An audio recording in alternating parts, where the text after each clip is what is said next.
Welcome to what may be my biggest video ever.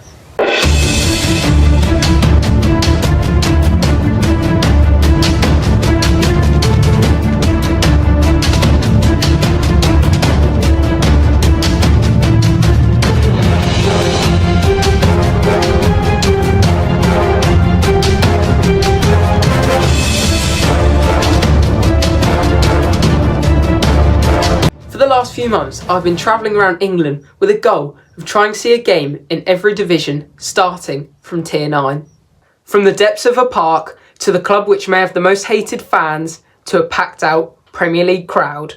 This is going to be mental, and let's hope you enjoy it, because it took a lot of effort to make. Each game I go to will be ranked in 5 different categories. The cost, the food, of course, the atmosphere, the facilities around the ground and inside the ground, and finally, my overall experience of the day. So let's begin my journey at the lowest division of today's video and my local team, Holston Town. So as we begin the challenge, we start at step 5 of non-league football and the 9th tier of English football. We go there to watch Holston Town take on Heacham FC at the mighty Recreation Ground. I'm on the road to 5,000 subscribers and I want to hit it as soon as possible, so if you like what you see, hit that button. So as we enter the ground, you can see it's rather cheap for a day at Holston. £5 for adults and free if you're a child. For this level, it's what you love to see. Superb.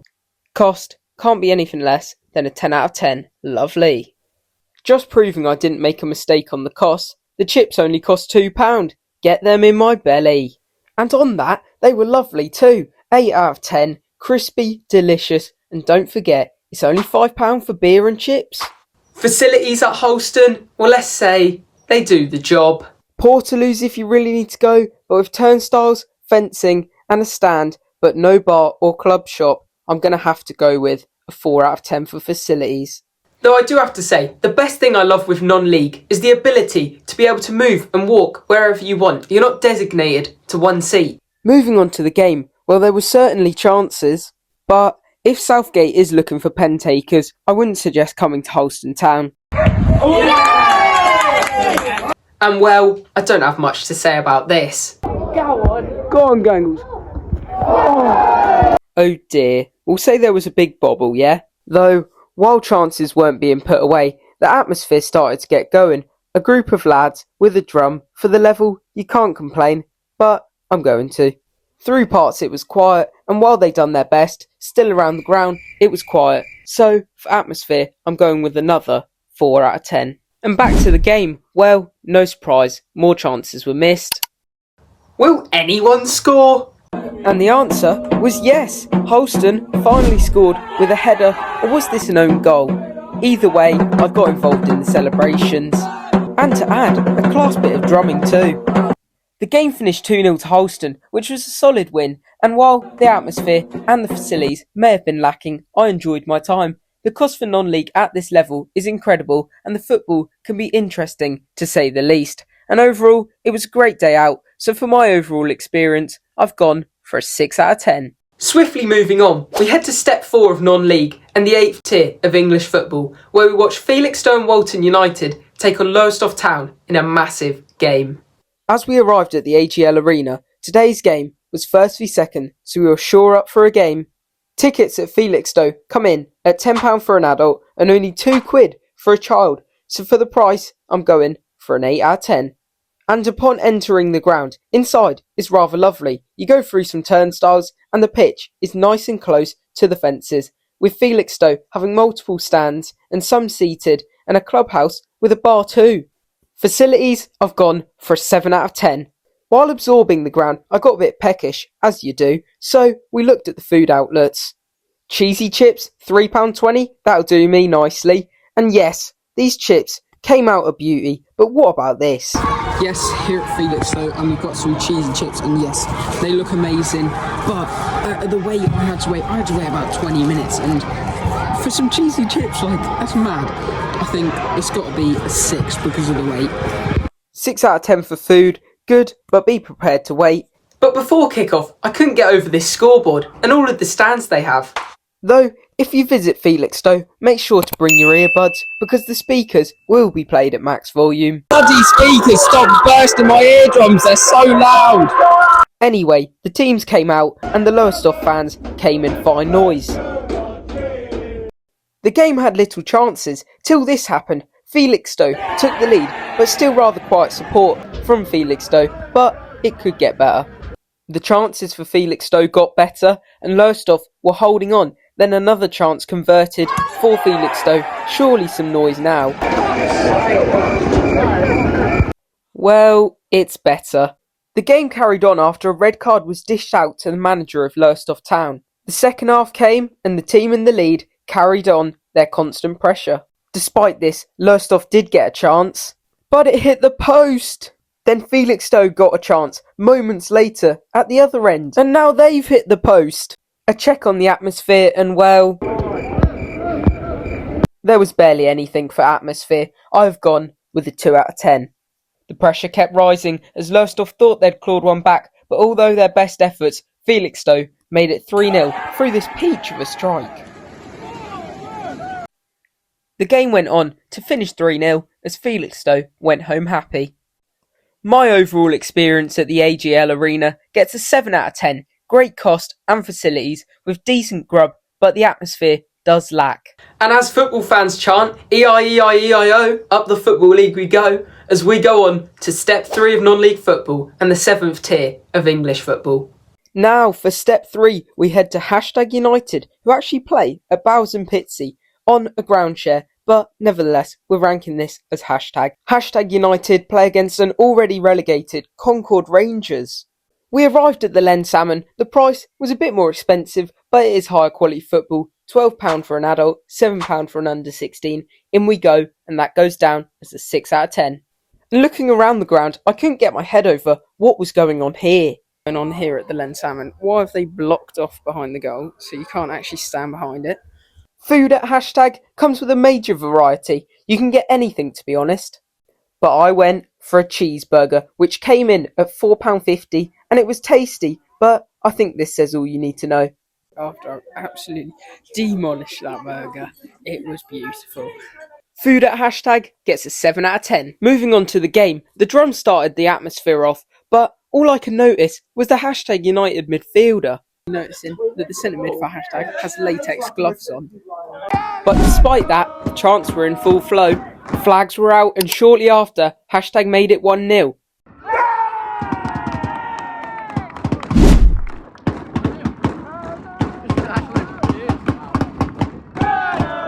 Facilities around hashtag were super, and with there being toilets, multiple bars, food outlets, including an outside bar as well, I've gone with an 8 out of 10 for facilities.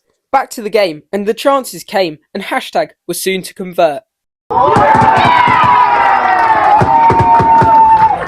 The fans were singing, and I even got to become an ultra myself.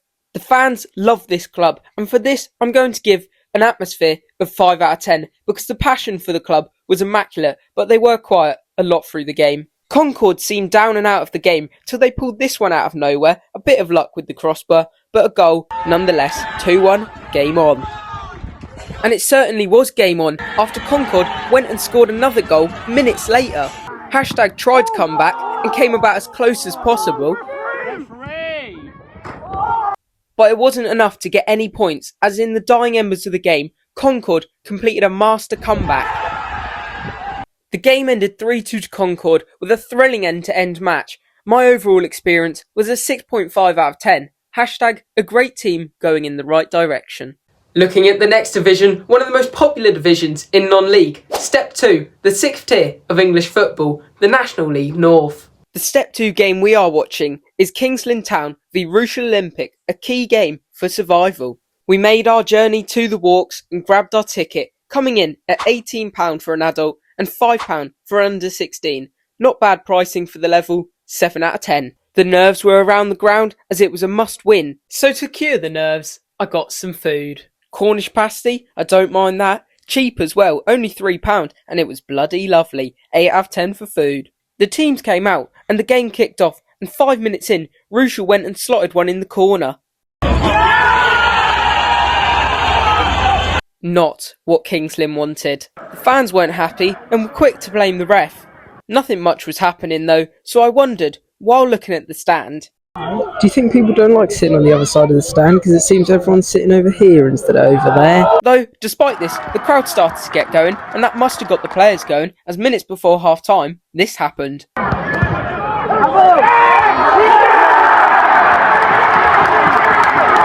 They went into the break 1-1, so I looked around the ground. A club shop, food outlets, a clubhouse, lots of mugs, multiple stands, and a lot of safe standing. For facilities, I've gone with an 8 out of 10. The second half was underway and chances came early for Lynn, but they couldn't find the net until this came.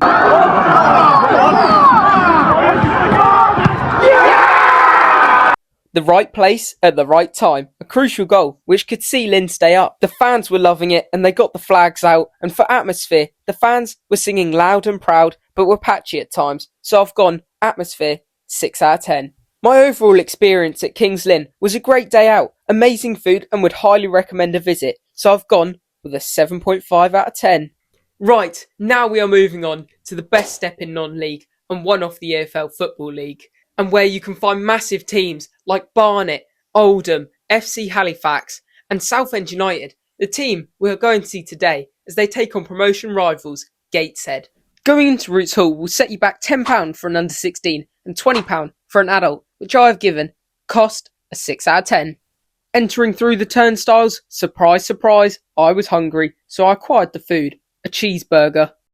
And maybe I should have stayed hungry. Cold and no variety on the menu. Here at Southend, you don't really get much choice what you want for food, so I hope you're not a vegetarian, because all they really do is a burger.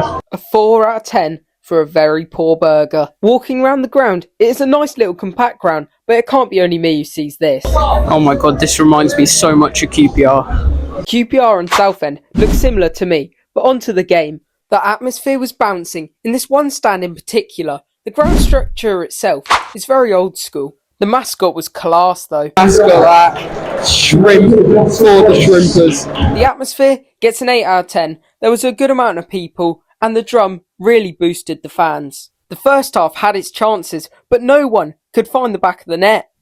At half time, I checked the facilities out. With it being a very old school, outlets were a bit run down and the leg room in the stand was minimal. It is an ex-league ground, but worn down. With all this involved, I gave a 6 out of 10 for facilities. The teams were out for the second half and the Southend fans were fired up. Gateshead had the better of chances and seemed to want it more. After multiple attempts on goal, Gateshead finally found the breakthrough. And it's in at the third time. He's put it away. The game went on to end 1-0, with it being a pretty boring game to be honest. My overall experience, I'm going to go with a 5 out of 10. On to the Football League, and for the League 2 game, we have gone for Colchester v Crewe, an absolutely massive game, as Colchester needed to stay up, and Crewe needed to secure playoffs. We made the easy trip to the ground, and the views from this bridge are just incredible. At the job serve, we visited the club shop, and it's clear that even Colchester love the yellow and green.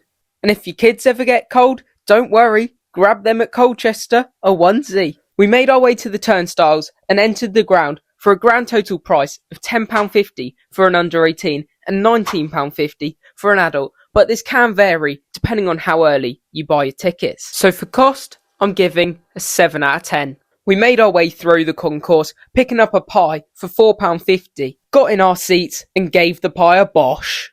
Chicken balti pie, can you go wrong? Well, here at Colchester, you get a decent little pie to be fair, but you're going to burn your mouth on it because they serve them so hot. Jesus, 7 out of 10 though.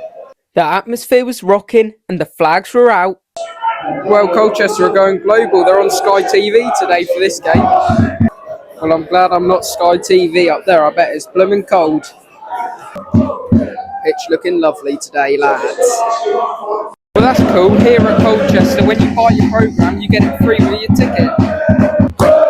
Banners are out, flags are out, teams are ready. There the Crewe fans are. They've even got a drum as well. It's the battle of the drums.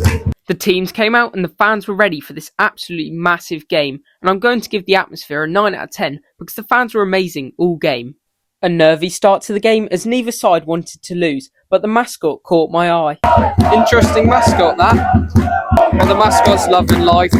News was in, Colchester was staying up as Sutton were losing. The fans were loving it. Crew were piling on the pressure, then pulled out this stinker. Was it a shot or was it a cross? Either way, it was rubbish. Colchester looked for a goal, then Noah Chilvers went gliding through. Colchester were dying for the badge. The first half came to a close and we went to look around. The leg room was amazing and the facilities were good in general. Outside the ground they had inflatables for younger children and a big TV with a game on, and you even got a free programme with your ticket. The only negative was the tight steps for the elderly may be difficult to deal with, and the turnstiles were rather tight, so keep low on the Mackies if you want to go to Colchester United. Facilities overall get a 7 out of 10. The second half came round and it's fair to say the Colchester fans nicked this chant from Arsenal. Chances came and then the keeper pulled this out. The fans kept their momentum even though Colchester couldn't find the net. Listen to this, if you win, we're on the pitch. Everyone, like the stewards, trying to tell them not to come on. They're not going to stop them, they're coming on that. Look at that mud's just waiting for them. They didn't go on the pitch after the game. The chances kept coming and somehow this was missed. After all the Colchester fans getting ready to pitch invade, Crew went and scored.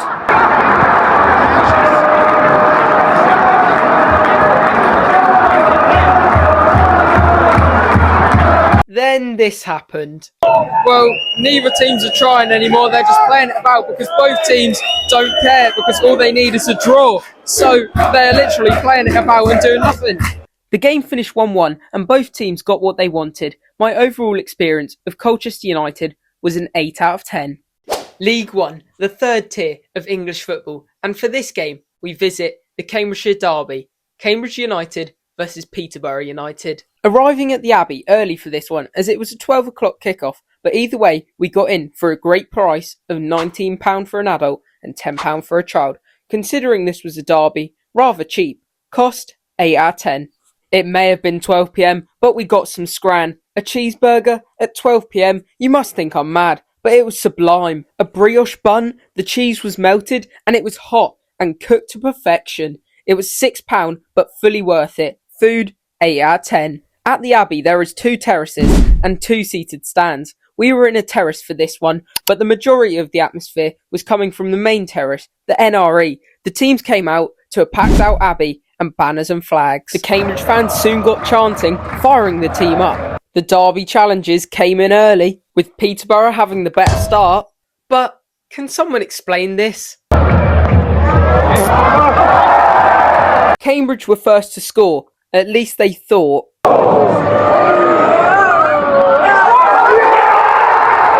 The goal was ruled out for offside, so a pyro was let off for no reason.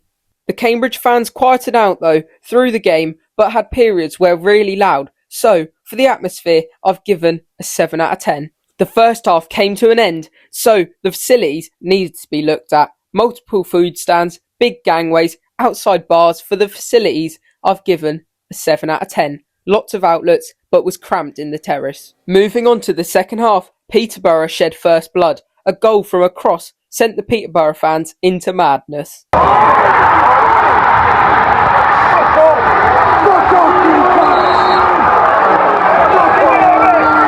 Peterborough got chance after chance after chance, even with this howler. The keeper made this magnificent save, but it wasn't enough. The Peterborough fans went home happy. My overall experience at Cambridge United was an 8 out of 10, an action-packed game with a fairly decent atmosphere and brilliant food, but if you don't want to be overcrowded, this isn't for you. Moving on to the best league in England, the second tier of English football, the Championship. For the Championship game, we visit the team with arguably the scariest fans in England, Millwall, as they take on Norwich City on a Monday night. Arriving at the Den isn't the most comfortable, as you get barricaded into the ground and cannot walk around. A ticket to visit Millwall is £30 for an adult and £18 for an under 16. For this, I'm giving the price a 6 out of 10. You scan your ticket and make it through to the concourse, ready for some food. A pie at Millwall is lovely. but it will set you back £5 for a pie and £4.40 for a sausage roll. That alone has made it a 7 out of 10. I made my way out into the den as the teams came out. The Millwall fans get the atmosphere going after soon getting fired up by the referee's decisions. Early into the game, the Lions get a chance to take the lead.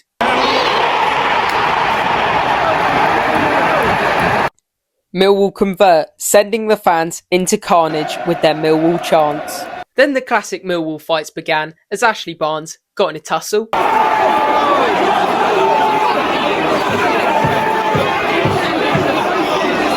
This was probably the best part of the game. With the Millwall fans fired up, they brought out their chants, leading me to give the fans a 7 out of 10 as they got the team going. Half time came, so as always, we checked out the facilities. Toilets were like a prison, and legroom is not massive. The ground is quite old school, but for me, I don't like it. So for facilities, I'm giving a 5 out of 10. The chants between the fans continued, but the game was not great, let's say. So for my overall experience at Millwall, I'm going to give it a 6 out of 10. The ground is quite basic, but the atmosphere is good. It's just on the pricey side. So as we finish this challenge, we take a visit to one of the most argued about stadiums in the Premier League, West Ham United and the London Stadium. We visit West Ham as they take on Luton in a game where Luton have to win. Arriving at the London Stadium is easy, and it may be in the best location possible. Once arrived at the London Stadium, the bubbles are released early. As you make your way to the turnstile, a ticket at West Ham will cost you £45 for an adult and £22.50 for a child, but luckily, we got free tickets. For cost, I'm giving a 6 out of 10. The turnstiles are cramped, but you make your way into a wonderful concourse. Well, to be fair to West Ham, the concourse is massive. As always, we need some pre-match scran, but we had to change up for this one. So here we have a cheeky little pretzel, and it is very nice. Not really football food, but I'm not paying £12 for a burger when I could get one at Norwich for about a fiver. So I'm going to rate this pretzel a 6.5 out of 10, because it's not really football food, is it? Inside West Ham, for food is expensive, with even a pretzel costing you £6.95. But when it's over 22 degrees, I will be having to buy water for £2.90. Making your way through West Ham is quite weird due to its layout. Well, this is really weird. You're like caged in here. Here we are, front row today. The atmosphere before the game is electric, but it soon died off after Luton took an early lead.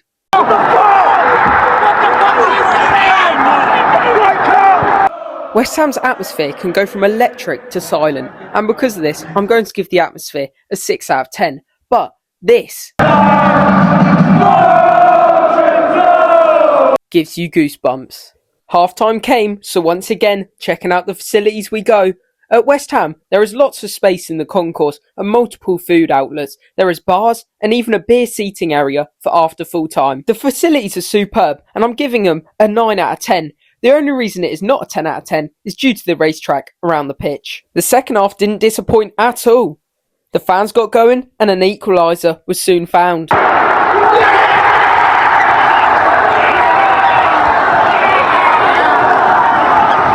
The atmosphere picked up and West Ham pushed for the win in between all of this. What's going on here? Why is the sub standing next to the goalkeeper? They don't need to kiss each other. A corner was to be set up as West Ham fans got ready. West Ham weren't done yet, and Kudus got this chance. Then the chance came for West Ham. The Luton fans were silenced. The game finished 3-1 as Luton were relegated and Sweet Caroline was played. My overall experience of the Hammers was a 7 out of 10. I had a really great time and the game was amazing, but the price you pay for Premier League just for food is astonishing. The facilities were amazing and West Ham were a really nice welcoming club. So after watching 9 games, 9 teams and 9 different levels of football, what was the best? Cost. Well, for cost, I'm going to have to give it to Cambridge United. Really cheap for a good level of football. Food. For the best food, I'm going to have to give it to King's Lynn. £3 for a Cornish pasty is so cheap and it was so good. Even if you don't like football, just go to King's Lynn to grab a pasty. Anyone from down southwest, come make the trip to King's Lynn and give this Cornish pasty a bosh. Atmosphere. If you want to go to a game to soak in the atmosphere and see the supporters get behind their team, go to Colchester United. They have a drum and were singing for the majority of the game. So if you want some atmosphere, take a trip to Colchester United. Facilities. Facilities, which doesn't seem to come to much surprise, but if you want the best food outlets, bars, and even concourse, head to West Ham United. They may be Premier League, so you expect it, but every facility is superb, and if you get a good seat, that's even better. Overall experience. Looking back though, over all the games, everyone will want to know, what was the best visit? And I think the best visit was Cambridge United, a club that had it all to a good standard. Cheap prices, good food, good facilities, and a good atmosphere. This challenge has really shown me that you don't have to go to the highest level of football to get the most enjoyment out of it. You can go to non-league for a cheap price and still enjoy it too. I hope you enjoyed this video as I travelled about to different places, and if you did enjoy this video, make sure to like and subscribe, and as always, we will see you in the next one. Bosh! Gravity travelling to